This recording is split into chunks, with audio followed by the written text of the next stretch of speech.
పెళ్ళైనా పండగైనా వేడుక ఏదైనా పట్టుచీరల ప్రత్యేక వేదిక వారాహి సిల్క్స్.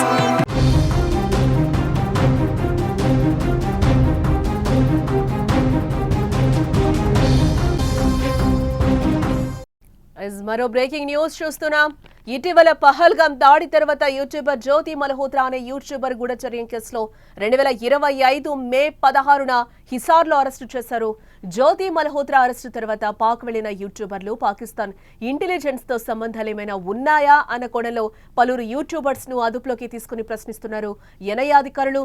ఈ క్రమంలోనే తెలంగాణకు చెందిన యూట్యూబర్ ని అదుపులోకి తీసుకుని ప్రశ్నించినట్లుగా తెలుస్తోంది. అసలు భయ్యా సన్నీ యాదవ్ ఎవరు, పాకిస్తాన్ కి ఎందుకు వెళ్లాడు, ఎన్ఐఏ ఎందుకు అరెస్టు చేసింది?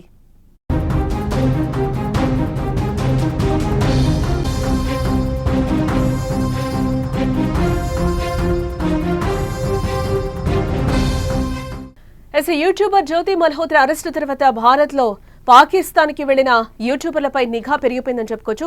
ఈ క్రమంలోనే తెలుగు రాష్ట్రాల్లో యూట్యూబర్ సన్నీ పేరు కూడా మారుమోగింది. ఎందుకంటే యూట్యూబర్ భయ్యా సన్నీ యాదవ్ ను జాతీయ దర్యాప్తు సంస్థ అదే ఎన్ఐఏ అధికారులు చెన్నైలో అరెస్టు చేసిన విషయం మనకు తెలిసిందే. సన్నీ యాదవ్ అరెస్టు కావడంతో అతని స్వగ్రామం నూతన్కల్లో కలకలం రేగిందని చెప్పుకోవచ్చు. అయితే సన్నీ యాదవ్ ని అరెస్టుపై ఎన్ఐఏ ఎలాంటి అధికారిక ప్రకటన అయితే ఇప్పటి వరకు చేయలేదు. తాజాగా భయ్యా సన్నీ యాదవ్ రిలీజ్ అయినట్లుగా వార్తలైతే వస్తున్నాయి. భయ్యా సన్నీ యాదవే ఒక వీడియోను కూడా పోస్ట్ చేయడం జరిగింది. ఇన్స్టాగ్రామ్ లో ఒక పోస్ట్ అయితే రిలీజ్ చేయడం కూడా కనిపిస్తోంది.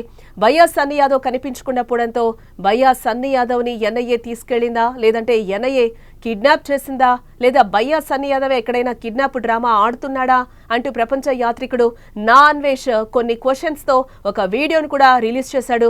ఆ వీడియో సోషల్ మీడియాలో తెగ వైరల్ అయింది కూడా. నిజంగానే ఐఎస్ఐ కిడ్నాప్ చేసిందా, ఎన్ఐఏ అరెస్టు చేసిందా అనే ప్రశ్నలు కూడా ఇక్కడ తలెత్తాయి.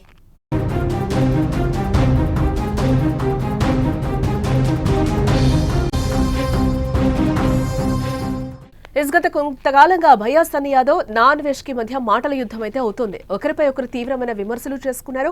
ఈ క్రమంలోనే భయ్యా సన్నీ యాదవ్ ఇమేజ్ దెబ్బతీయాలని అన్వేష్ ఇలా వీడియోస్ చేస్తుంటాడని భయ్యా అభిమానులైతే అంటున్నారు. కొన్ని రోజుల క్రితం భయ్యా సన్నీ యాదవ్ పాకిస్తాన్ నుంచి వస్తూ ఉన్నాడు. చెన్నై ఎయిర్పోర్ట్ లో మిస్ అయిపోయాడని కూడా చాలా వరకు వార్తలు వచ్చాయి. అప్పుడే ఎన్ఐఏ అధికారుల చేతిలో ఉన్నాడు అని కూడా చాలా వరకు రూమర్స్ వచ్చిన పరిస్థితి. వాళ్ళ పేరెంట్స్ కూడా సన్నీ యాదవ్ పేరెంట్స్ కూడా స్పందించిన పరిస్థితి. అలాగే తన ఫ్రెండ్ కూడా ఎలాంటి ఆధారాలు లేనప్పుడు ఎన్ఐఏ అధికారులు అదుపులోకి ఎలా తీసుకుంటారని కూడా ఒక రకంగా ఎన్ఐఏ అధికారులని ప్రశ్నించిన పరిస్థితి కనిపించింది. ఇటు ఫ్రెండ్ కావచ్చు, అటు పేరెంట్స్ కూడా నా కొడుకు ఎటువంటి సంబంధం లేదు, ఆయన వీడియోస్ చేస్తాడు, అదే నేపథ్యంలోనే పాకిస్తాన్ కు వెళ్లిన పరిస్థితి అని కూడా తన తండ్రి మీడియా ముఖంగా చెప్పిన పరిస్థితి కూడా మనం చూసాం. ఇదే నేపథ్యంలో ఈ రోజు భయ్యా సన్నీ యాదవ్ విడుదల అయ్యాడు అని చెప్పి కూడా ఒక వీడియో వైరల్ అవుతున్న పరిస్థితి అయితే ఈ రోజు కనిపిస్తుంది. ఆ వీడియోనే మనం సుమన్ టీవీ స్క్రీన్ మీద కూడా చూస్తున్నాం. ఆయన ఫ్లైట్ లో కూర్చున్న వీడియో అయితే కనిపిస్తుంది. మొత్తం కూడా బయట వీడియో తీసి కూడా ఆయన పోస్ట్ చేసిన పరిస్థితి అయితే కనిపిస్తుంది. ఇవన్నీ కూడా రీసెంట్ ఫొటోస్ గానే మనకి కనిపిస్తుంది. చాలా వరకు దాదాపుగా 1 మంత్ నుంచి కూడా భయ్యా సన్నీ యాదవ్ ని ఎన్ఐఏ అధికారులు అరెస్ట్ చేశారు. చెన్నై ఎయిర్పోర్ట్ లో ఏదైతే పాకిస్తాన్ లో వీడియోస్ తీశాడో పహల్గాం దాడి జరుగుతున్న టైంలో, తర్వాత తను రిటర్న్ వచ్చాడు. ఎప్పుడైతే మనకి సీజ్ ఫైర్ జరిగిందో, ఎప్పుడైతే మనం దాడిని ఆపామని అనుకున్నామో అప్పుడు తర్వాత ఆయన్ని చెన్నై ఎయిర్పోర్ట్ లో అయితే ఎన్ఐఏ అధికారులు అదుపులోకి తీసుకున్న పరిస్థితి అయితే కనిపించింది. ఆ వీడియోలన్నీ రిలీజ్ చేశాడు. రిలీజ్ చేసిన 19 అవర్స్ లోనే ఎన్ఐఏ అధికారులు ఆయన అయితే భయ్యా సన్నీ యాదవ్ అదుపులోకి తీసుకున్న పరిస్థితి కనిపిస్తుంది. అప్పటి నుంచి కూడా ఒక సెన్సేషన్ గా మారిందని చెప్పుకోవచ్చు. ఇందులో భాగంగానే ముందు జ్యోతి మల్హోత్రా తర్వాత భయ్యా సన్నీ యాదవ్ అయితే అధికారులు అదుపులోకి తీసుకున్న పరిస్థితి. ఇదే నేపథ్యంలో ఈ రోజు విడుదలయ్యాను అని కూడా ఒక భయ్యా సన్నీ యాదవ్ అయితే ఒక పోస్ట్ అయితే రిలీజ్ చేసిన పరిస్థితి కనిపిస్తుంది. అదే వీడియో కూడా ఇప్పుడు నెట్టింట వైరల్ గా మారింది.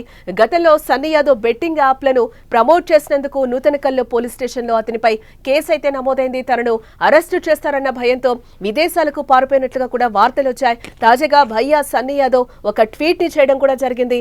తాను బయటకొచ్చారని, సింహాచలం వెళ్లి దర్శనం చేసుకున్నా అంటూ కూడా ఆయన ట్వీట్స్ చేశారు. ఆ వీడియోనే బయటకు వచ్చిన పరిస్థితి అదే మనం సుమన్ టీవీ స్క్రీన్ మీద కూడా చూస్తున్నాం. సో ఇప్పుడు నేను మిమ్మల్ని ఒక క్వశ్చన్ అడుగుతున్నాను, అంతేకాదు నేను విశాఖపట్నం వెళ్లి అన్వేష్ కుటుంబాన్ని కలుసుకుంటా అంటూ కూడా ఆయన ఒక పోస్ట్ అయితే పెట్టడం జరిగింది. ప్రస్తుతం అన్వేష్ కి సంబంధించిన కొన్ని ఫోటోలు, వీడియోలు అయితే ప్రస్తుతం వైరల్ అవుతున్నాయి.